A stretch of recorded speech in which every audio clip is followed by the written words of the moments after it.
morning or good evening, wherever you are in the world. Thanks for joining us on the Pocket Midwife channel. If you'd like to subscribe to this channel and see more information get out about birth choices, don't forget to hit the subscribe button below and hit the like and share it with your friends so we get the information out there. Today I have a very special guest with me. Her name is Shakina. Welcome. Thank you. Very nice to have you with us. Shakina is a massage therapist and she runs programs that helps women heal from past hurts and birth traumas. Yeah. It's definitely one of the things I cover. Yes. One of the things. She has many talents, this lady.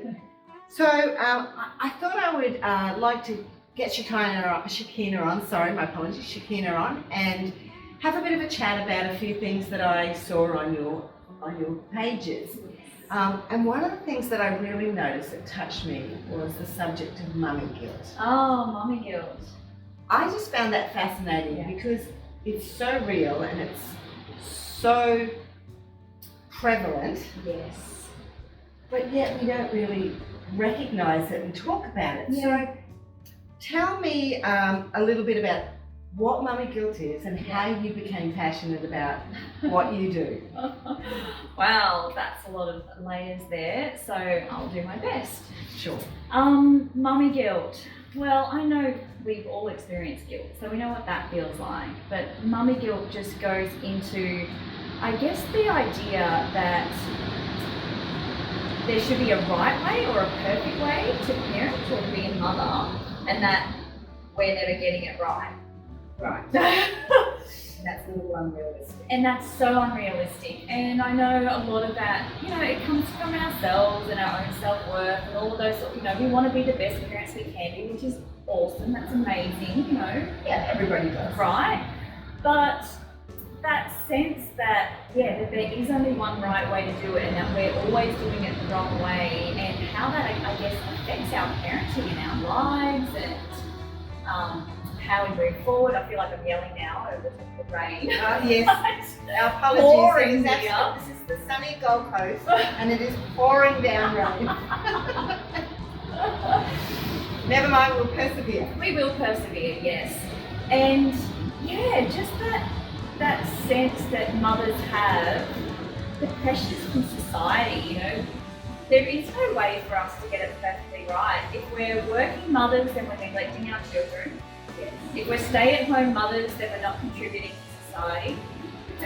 And if we try to balance the two, well, there's always going to be somebody who has a problem with that. Or who misses out. Or who misses out. Potentially they're missing out. Yeah. So we have this idea these days that we should be able to do it all, that we're super women. And it's such a myth.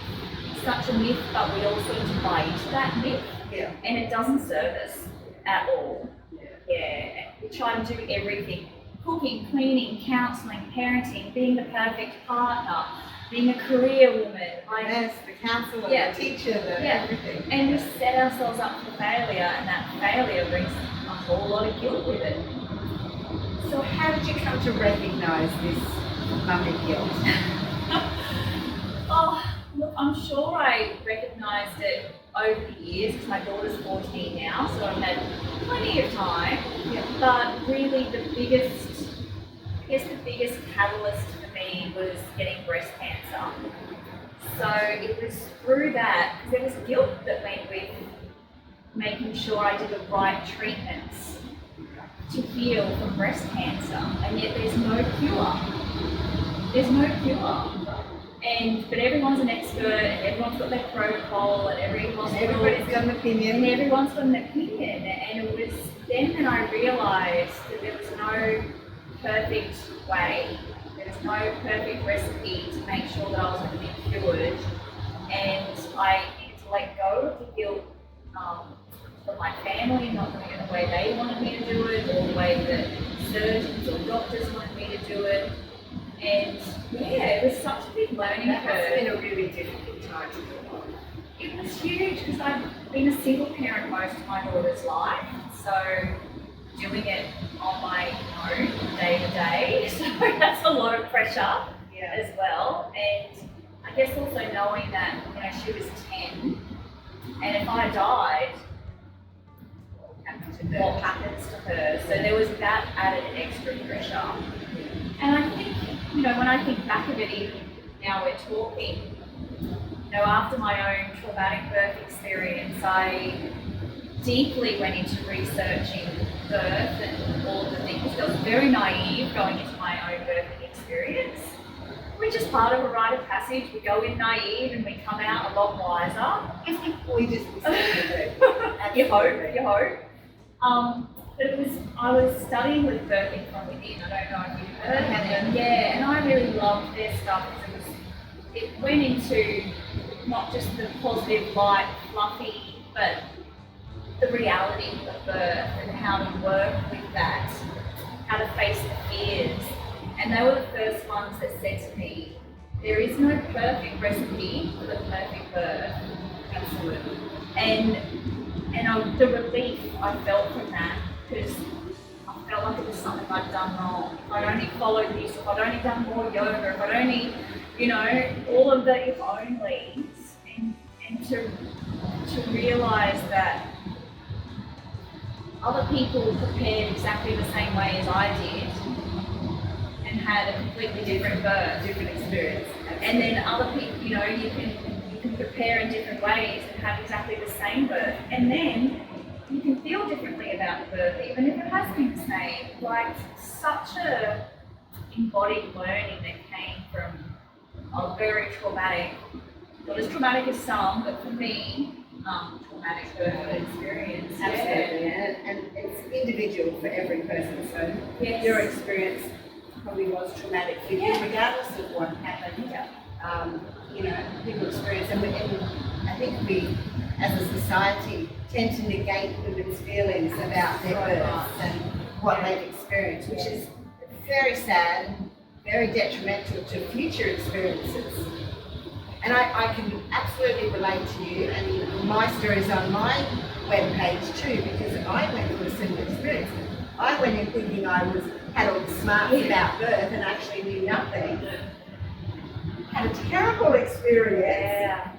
And at the time a cesarean, and came out thinking, I've just failed miserably. I had this traumatic birth and I've ended up with cesarean, and women are supposed to not have births like that. Yeah. That's for emergencies, and I wasn't supposed to do that.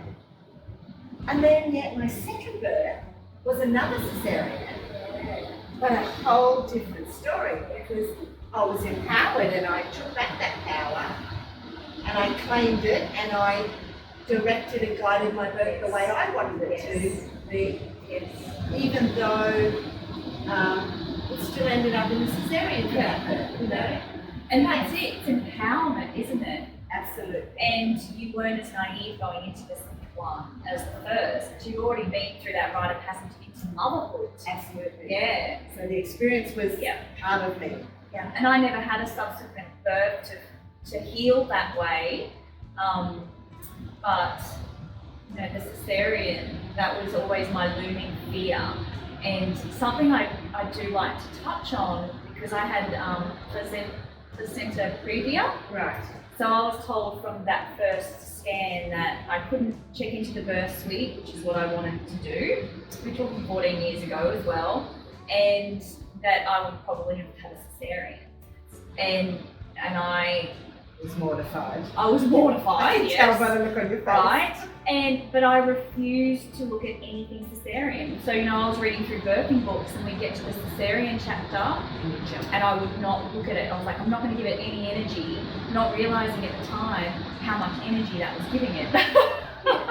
So even though I didn't have the placenta previa by the time I birthed, a cascade of interventions led me to an emergency cesarean. And one of the biggest things I learned in all of the research I did after birthing and realising that I was traumatised, after a few years I realised that and that I wanted to heal, was that you have to face those fears. Absolutely. And you have to have a plan for it. So in terms of facing those fears, you mean to go into a second one, or just in life, for life in general? Well, for life in general, but going into a second one, or if I hadn't known that before my first one, reading those chapters on cesarean, learning how to feel like I'm still would have been birthing that way, instead of feeling like I failed and having all of the mummy guilt of now my baby's full of drugs and she's not coming out the way that I wanted and this is the violent thing, and it was just compounded the whole experience. Like you were saying, that first one was horribly traumatic and the second one you felt empowered, and it's just, it is our mindset, and that's not taking away from anyone who feels traumatized and going, oh, you should just be able to think your way out of it. I'm certainly not saying that, but there is that step between feeling like a victim of a circumstance and owning it. Yeah. Yeah. So, just in terms of that, I'm guessing you think most women experience mummy guilt. Is that a true statement? I think that would be a true statement, and I wanted to say most good mothers, but then that's terrible, so I'm going to take that back. But I'll admit that that's where my thoughts went. Like, oh, if you're a good mum, you're concerned about being a good mum. If you're not concerned about being a good parent, perhaps you won't feel guilty. I can't speak The mere for fact that you feel that I think so. leads you to be a better parent. I think so. Because there's something that you feel like, yeah, you're invested. Yeah, makes you sense. don't feel guilty if you don't care. That's true. Yeah. That's very true. So let's talk a little bit about mine, because you said what's happened in your past affects your mind. Yeah. And sometimes from my perspective, what's in our mind has helped cause what's happened to us Oh, absolutely. in our lives as well. So can you expand on that a little bit more from your perspective? Oh, I mean, there's just so many examples you can give, but since we're talking about birth, and this is something that I go in, that we touch on in the program, is you might not think you're preparing for birth, but the stories you've heard since childhood, every movie you've watched that's had birth in it, how your own birthing experience, through your own mother, all of those things play out. And we typically see on television every time there's a birth, some woman screaming her head off, and there's panic, and everything's a scary thing. And the water's like whoosh, and so everyone knows she's going into labour, and but that's not necessarily the reality. Not necessarily the reality. And I had in my head, well, my mum, she, for both of her children, it was only a few hours. Sure, it was intense, but she had contractions. She went into the hospital. She had a baby. She came home, and that's what I had in my head. That's how it will work. And it didn't work like that, and I wasn't prepared for any other scenario. And there was obviously lots of other factors about whether I was in a loving relationship and whether this was a consciously conceived child, and all of those factors that play into how you're feeling. But what I love build on the mummy guilt. That build on the mummy guilt. What I love, one of the things I loved reading the most was get the baby out, how you got the baby in. That's a good point. Right? That is a very good point. That you need to be in an environment where you feel safe, where you can open, where you can surrender, where you're not being distracted by outside forces. Not many people would be making love in a hospital room. True. Surrounded by doctors and strangers and people coming and going, and And it's bizarre almost that as humans, we cannot see that birth should be intimate and private. When even animals run off and hide to have their babies. Yeah. They find dark places and they get comfortable and they hate people interfering and whatnot. Yeah. And yet we as women have bright lights and up on beds where everybody can gape at us. And we think that we should be able to go and have a normal or natural birth under those circumstances. And when we speak up about it, we're made to feel like, we're one of those strange ones who's going to have a problem with birthing this way. Must be a hippie or a this or a that. But what I do love is that in the 14 years since I've given birth, it has changed a lot. Yes. The whole the space that gets held, and a lot there's more becoming a speak greater out. acceptance of women's choices, I think, and Yes. and their rights to have like doulas or Yes. support people with them, Yeah. and the benefit of those people. And knowing that, the statistic of 1 in 3 women suffering from birth trauma is unacceptable. Absolutely. and 1 in 3 having cesareans or having Yeah. forceps deliveries of some sort. Yeah. And that's so interesting too. I know some women choose cesarean, and are there conversations happening around that? Is it because you need to get back to work soon? Is it because we're so used to working on a schedule or micromanaging everything that we can't be open to the mystery and the unknown timeline of birthing? That it's like, well, no, I'm only going to get 6 weeks maternity leave, so we need to make You're sure under pressure. the baby comes now, because what if it comes late and then we only have another 3 weeks off instead of 6 weeks off? Like, there's so many societal pressures, and they all have that subconscious influence on what Absolutely, we choose. yes, Yeah, and Yeah. sometimes we have no idea. And I always felt like I was a strong, independent woman. So I think the surrender and the vulnerability and being seen in that most vulnerable state of birth, I wasn't prepared for, and I wasn't prepared to be seen like that either. And I wish someone had have touched on that side. Because in my experience, having been a midwife, surrender is hugely fundamental to having a baby. Yeah. I used to say to my clients, you have to take that cognitive brain that thinks all the time and just put it up on a shelf. Yes. And let it sit there and just surrender to what's unfolding for you, because we're designed as women to give birth, and our bodies know how to do that. And to try and control actually gives us more problems than we were trying to Absolutely. alleviate. And that's what I can honestly say is that when I was wheeled in for that cesarean, that's when I broke and that's when I surrendered. Like, that's what it took for me to completely surrender. Right. So I have to own my part in that as well. Yeah. Yeah. Yeah. Yeah, and I think it's a journey. Oh, such a journey. The birthing journey. Yeah. Yeah.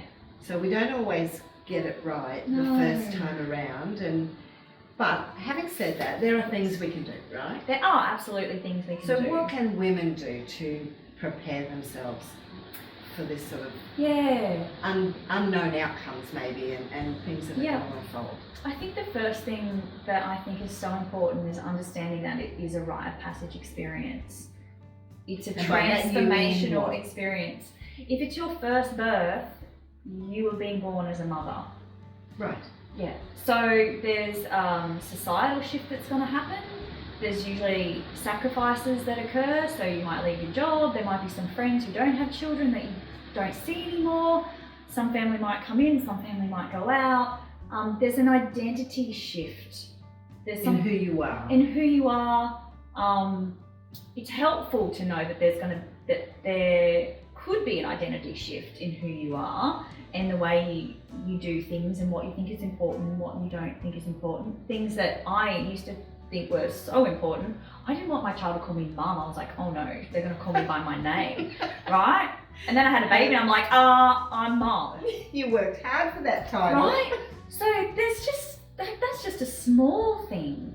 But you've got to be willing to let go of some of the things that you thought were important, or not be so rigid in how you feel it should be or look or feel. It's just a massive change for everyone involved. And it was something I just read recently too, that parents are still growing and evolving alongside their children. Yes. We haven't got to this plateau and then we stopped and we're like this perfect person. We're the experts now. We know what we're doing. We're learning and growing as we go. And when I love talking about that rite of passage and breaking it down to those 3 sections. I think it works so well with birth when you think, we have the preparation and we have the initiation and we have the integration part. And if we think of preparation being the caterpillar and then the initiation being the gooey mess in the cocoon, and then the integration being the butterfly. Yeah. When we're preparing for birth, we're like that Hungry Caterpillar book.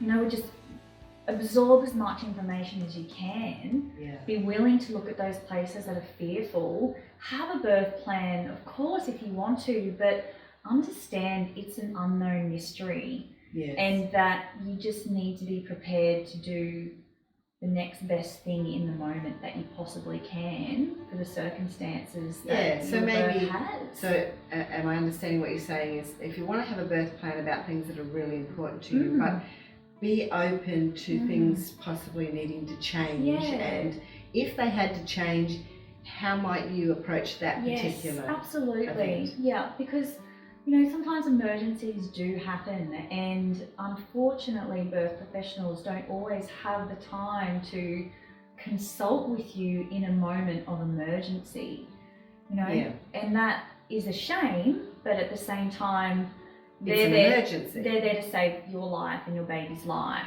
And so just knowing what can happen without getting fixated on the worst possible scenario, but knowing you can stay empowered in that, it keeps the lines of communication open. And I guess having someone who can advocate on your behalf, so you can go into labour land where you put your brain aside and not have to keep answering all these questions and bringing yourself back into your mind and into your body, because that's not so and that's conducive. exactly what does happen, sadly, in a lot of our medical institutions and our traditional hospital birthing suites and whatnot. And I don't think it's a purpose thing where these professionals are trying to spoil it for you, but just in the nature of how they operate, they do tend to pull you out of that zone that you need to go into to surrender. And in not doing that, like in that happening, it pulls you out of that zone, and then it takes time to go back there again. It does take time to go back there, and especially if they're giving you facts or statistics or things aren't progressing the way they want, then you've got in your mind, oh hang on, now I'm on a timeline, I have to be, contracting this wide in this amount of time, or I'm going to be going in for a cesarean, they're going to intervene in some way. So the pressure's on. The pressure's on, which is the last thing you need. Absolutely. Because that just closes everything instead of like, whoa. Maybe not for everyone, but that's how it worked for me. Exactly. And I would say also making sure that whoever your support person is on the same page and actually is a support person. Good point. Not just, your partner might not be the best person. Absolutely. If they're not that supportive in every other day life, there might be someone better in that environment. And we know that it's been very difficult of late. Like, firstly, partners, we're not saying don't have your partner there, by all means have your partner there, but sometimes they can be so fixated on the emotions involved and how you're feeling, and they're worried for you and they're panicked, and they aren't always the best supportive person. So having somebody separate that's not so personally involved is often a better thing to do. And what I was going to say is that we know through all the COVID stuff that's happened, that's limited the amount of people you can have at births, which is sad. So obviously those things have to be weighed up when you choose who you're going to have with you. But yes, it's a really good point. So that the preparation, the initiation part, that's where the crunchy bit happens. The messy goo, the rubber meets the road. And that is that sense of letting go of who you think you are, because there's a new story forming. There's a butterfly forming, There's that potential of everything, the caterpillar doesn't just grow wings one day and become a butterfly. It completely dissolves into this gooey mess of imaginal cells, they call it, and then a reforming happens. So that's why I think that 4th trimester, or the baby moon, is just so underrated. We don't talk about it enough in our society. So what do you feel should happen in that particular period? And maybe explain for people who don't understand what that means. So the 4th trimester, we all know what the 3rd trimester is. It's kind of like, well, that's the end, and now I'm going to have a baby, and this is when I go into labour and I give birth. But the 4th trimester is that imagining that there's another 3 months at least, or 90 days or so after giving birth, where there's like it's a part of the process. It doesn't end with the birth of the baby. Absolutely. We're now learning how to be together, how to be family, how to meet the needs of a dependent 24/7, how to shuffle sleep and food and showers and relationship partners. and yes, and cooking and cleaning. And so I like to think, you know, as I already said, that the mother has been born too, and hopefully the father has been born as well. Yeah. They haven't always gone through such an extreme rite of passage experience, so sometimes they're not quite on the same page, but there's a But it's definitely a life-changing experience for them, just as much as it is for the mother, and just in terms of simple things like the relationship's now changed with the partner because you're sharing and how available you are right. anymore, and time with in terms of sleep and trying to work, and they can feel neglected, but you're giving everything to baby. So support networks, and that's where they come in. That 4th trimester is where our support networks come in, bringing food, coming and cleaning the house, not coming just to play with the baby and be all gooey gary, which is beautiful, but understanding that parents and baby are the focus, and everyone else should be supporting that, especially for that 4th. And I think it's very much a cultural thing too, don't you? Absolutely. We in Western societies tend to send our mums off to hospital to have a baby. They come home and they're supposed to go back to work and put their kids in childcare. And they're supposed to have the pre-baby body immediately, and the relationship's supposed to be amazing. And you know, we do sometimes have mums or mums-in-laws who come around and offer to help and stuff, but as a whole I think we don't really have that group of women around us that other cultures do that helps support us. Yeah, but it's such a fragile, vulnerable state. No matter how the birth experience has gone, if it's been, you know, an orgastic, amazing experience, maybe you want to be back out there immediately. But, you know, the more, I don't want to keep saying traumatic, but the more intense it's been, I guess, the more healing. There's healing happening at the same time. Absolutely. There's a healing, there's a rediscovery. And not just even in your mind, but in your body. I mean, it takes a woman at least 6 weeks after a birth of a baby for her physical body to return to its normal state. Yeah. So there's a lot of... and that's at least. Not completely that is in right. 6 weeks. At least. That's minimum. Yes. That is minimum. Yeah. So what you're saying is that when we're preparing for birth, make sure we're including what happens after the birth for that period of time. Absolutely. Who's going to come? Who's going to support you? Yes. How can they best meet your needs? Yeah, and get clear with how you think they can support you, but also be willing to change that in the moment. Like if you've got some cooking or cleaning roster set up and it doesn't feel good, let it go. Let it go and be able to communicate that in the moment. You know what, we don't need food, we need this instead, or someone to put a load of washing on. Exactly, or someone just to stay with the baby so I can have a shower. Absolutely. Uninterrupted shower. And we know as mums how difficult that can be sometimes. Just getting 5 minutes to go to the bathroom. Or it's difficult. Or especially if you have a cesarean, you're not supposed to drive for 6 weeks. I don't know how many mothers ever don't do that, because who can not drive within 6 weeks? But if you want to go to a mother's group or a parents group, someone to take you, someone to wait, someone to pick you up. Yeah, all of those things. It's just so vital. We can't just get stuck on the physical. Like it's the mental, emotional, and spiritual components that are all getting broken wide open, and then need to find a way to come back together in a new formation. Yeah. And absolutely, and we know that time restraints are a problem for some people.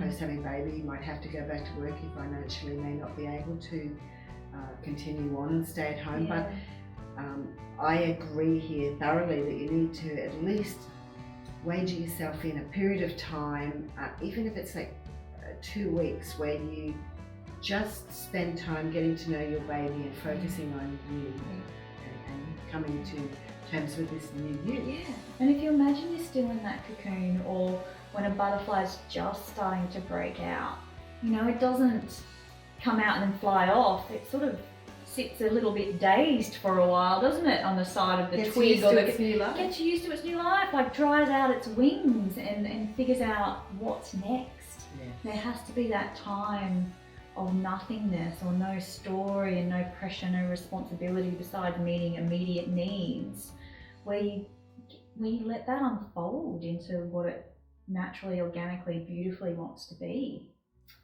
Certainly great advice. Absolutely. Absolutely great advice. The utopia, the birth utopia we're talking about. But yeah, no need to But, not you be able know, to have that. Absolutely. And again, it's not necessarily about the mechanics of the birth, but more about the mindset Yes. and how what beliefs and experiences and thoughts you took into that in the first place, and what your expectations are coming out of it. Expectations are so big, and we know that support network is massive for helping reduce postnatal depression. Yeah. That's 1 in 3 mums as well, which again, we're not talking baby blues here, we're talking depression. Good point. Yeah. And it's certainly sadly much more prevalent in our society than we often know about. It isn't always picked up, and women go home and then have a tough time and don't realise what's happening to them. And I think a big part of it not being picked up is the mummy guilt's already started. And for me, I didn't want to admit I had postnatal depression. I remember my mum saying, "Do you think you might have?" And I was just like, "No!" Because that would have been possibly happened to that me. would have been another thing I'd failed at, another thing I'd got wrong, another weakness I was showing, another way I wasn't a good mother. Right. And you couldn't accept that. So mummy guilt stops us from asking for help. Which we certainly need to do. Yeah. So just on that note, if you are experiencing any form of depression or you're feeling like you're not coping, ask for help, because it's not something to feel ashamed of, and it is certainly something that can be fixed with a bit of help if you just reach out. Yeah, the support is there, absolutely. Yeah. Well, that's amazing. I've really enjoyed this conversation. We've covered so many things, haven't we? Yeah. Much more than we'd originally thought, but that's great. That's how it works. Thank you so much for joining us. It's been great, and hopefully we'll be able to maybe expand on something else in the future. Yeah, that would be absolutely. Great. Yes. Thank you. Thank you. All right, thanks again for joining us, and if you again would like to get more information, don't forget to come to the website for the Pocket Midwife, which is thepocketmidwife.com. You can send an email to admin@thepocketmidwife.com if you would like to write in and tell us some more topics maybe that you'd like to see in the future. And don't forget to subscribe to the channel and hit the like button. Thanks for joining us.